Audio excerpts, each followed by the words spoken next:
നോമ്പുകാലത്ത് പലതരത്തിലും നാരങ്ങ വെള്ളം ഉണ്ടാക്കാറുണ്ടല്ലേ. അതുപോലെ വെറൈറ്റി ആയിട്ടുള്ള നാരങ്ങ വെള്ളമാണ് ഇന്ന് തയ്യാറാക്കി എടുക്കാൻ പോകുന്നത്. നല്ല ടേസ്റ്റാണ്. നോമ്പുകാലത്ത് മാത്രമല്ല വേനൽക്കാലത്തും കുടിക്കാൻ പറ്റിയ ഡ്രിങ്കാണ്. വേഗത്തിൽ തയ്യാറാക്കി എടുക്കാം. അപ്പോൾ നോക്കാം റെസിപ്പി എങ്ങനെയാണെന്ന്.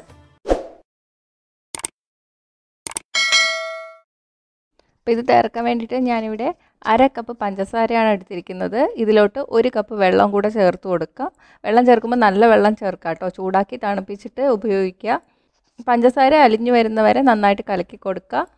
പഞ്ചസാരയുടെ അളവ് നിങ്ങളുടെ ടേസ്റ്റിനനുസരിച്ചിട്ട് മാറ്റം വരുത്താം കേട്ടോ.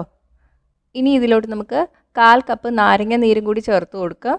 നിങ്ങൾ ഏത് കപ്പിലാണോ അളന്നെടുക്കുന്നത് ആ കപ്പിൽ തന്നെ എല്ലാം അളന്നെടുക്കുക. നാരങ്ങ നീര് പിഴിഞ്ഞെടുത്തതിന് ശേഷം ഒന്ന് അരിച്ചിട്ട് ഇതിലോട്ട് ചേർത്ത് കൊടുക്കുക കേട്ടോ. അപ്പോൾ കുരുവൊക്കെ മാറിക്കിട്ടും. ഞാനിപ്പോൾ അരിക്കാതെയാണ് ചേർത്തത്. അതുകൊണ്ട് ലാസ്റ്റ് ഉണ്ടാക്കിയതിന് ശേഷം ഒന്നും കൂടെ അരിച്ചെടുക്കേണ്ടി വരും. ഇനി ഇതിലോട്ട് നമുക്ക് 2 കപ്പ് പൈനാപ്പിൾ ജ്യൂസും കൂടി ചേർത്ത് കൊടുക്കാം. ഞാൻ 1 കപ്പ് പൈനാപ്പിൾ അരിഞ്ഞെടുത്തതിന് ശേഷം 2 കപ്പ് വെള്ളം ഒഴിച്ചിട്ട് ജ്യൂസ് അടിച്ചെടുത്തതാണിത്. അരിച്ചെടുത്തിട്ടുണ്ട്. നല്ല പഴുത്ത പൈനാപ്പിൾ തന്നെ എടുക്കാൻ നോക്കാം കേട്ടോ. നന്നായിട്ട് മിക്സ് ചെയ്ത് കൊടുക്കാം. 1 നുള്ളു ഉപ്പ് ചേർത്ത് കൊടുക്കാം. കൂടി പോകരുത്.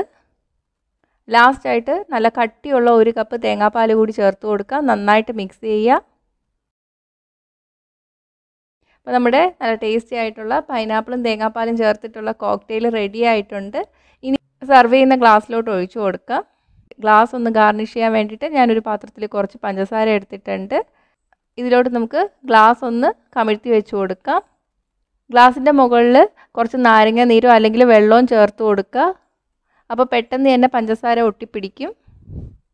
ഇനി ഇതിലോട്ട് നമുക്ക് ഒഴിച്ചു കൊടുക്കാം. ഐസ് ക്യൂബ്സും കൂടി ഇട്ട് കൊടുക്കാം. അപ്പോൾ നല്ല ടേസ്റ്റി ആയിട്ടുള്ള ഡ്രിങ്കാണിത്. ഇത് ഉണ്ടാക്കിയ ഉടനെ തന്നെ കുടിക്കണം കേട്ടോ. കുറേ നേരം വച്ചേക്കരുത്. നോമ്പ് കാലത്ത് മാത്രമല്ല ചൂട് കാലത്തും കുടിക്കാൻ പറ്റിയ നല്ല ഡ്രിങ്കാണ്. അപ്പോൾ ട്രൈ ചെയ്ത് നോക്കിയിട്ട് നിങ്ങളുടെ അഭിപ്രായങ്ങൾ കമൻറ്റ് ചെയ്യുക. ഇഷ്ടമായെങ്കിൽ ലൈക്കും ഷെയറും ചെയ്യുക. കൂടുതൽ റെസിപ്പീസിനായിട്ട് ഫോളോ ചെയ്യാനും മറക്കല്ലേ.